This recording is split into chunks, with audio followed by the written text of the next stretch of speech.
এখানে উপস্থিত সকল শিক্ষকবৃন্দ, অতিথিবৃন্দ এবং আমার ছাত্রছাত্রী ভাই বোনদের আমার পক্ষ থেকে আসসালামু আলাইকুম। আমার নাম মোসাম্মদ সামিয়া আক্তার সামি। আমি শাহজালাল বালিকা উচ্চ বিদ্যালয়ের অষ্টম শ্রেণীর ভাষাকার একজন শিক্ষার্থী।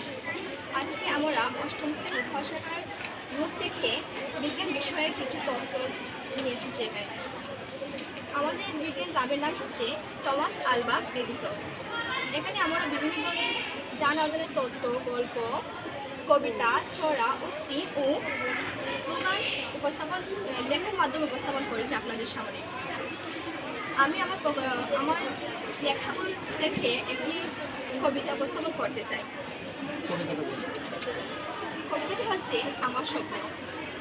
ইচ্ছে আছে কিছু করা, মিলাতে হবে দুয়ে দুয়ে চার। বিজ্ঞানীদের শীর্ষ হব, বিজ্ঞান নিয়ে বিশ্ব গর্ব।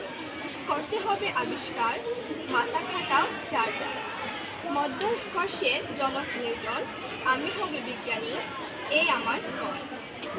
প্রধান শিক্ষকের বক্তব্যটা যদি একটু আমাদের প্রধান শিক্ষক বক্তব্য হচ্ছে, সুপ্রিয় শিক্ষার্থীবৃন্দ, যাদের একান্ত পরিশ্রম ও সহযোগিতায় এই দেয়ালিকা প্রস্তুত করা হয়েছে, তাদেরকে বিদ্যালয়ের পক্ষ থেকে অভিনন্দন ও শুভেচ্ছা। ভবিষ্যতে আরও সুন্দর দেয়ালিকা প্রস্তুত করানোর জন্য সকল শিক্ষার্থীর অংশগ্রহণ প্রয়োজন। সর্বদাও সবাইকে ধন্যবাদ। আসসালামু আলাইকুম। ধন্যবাদ।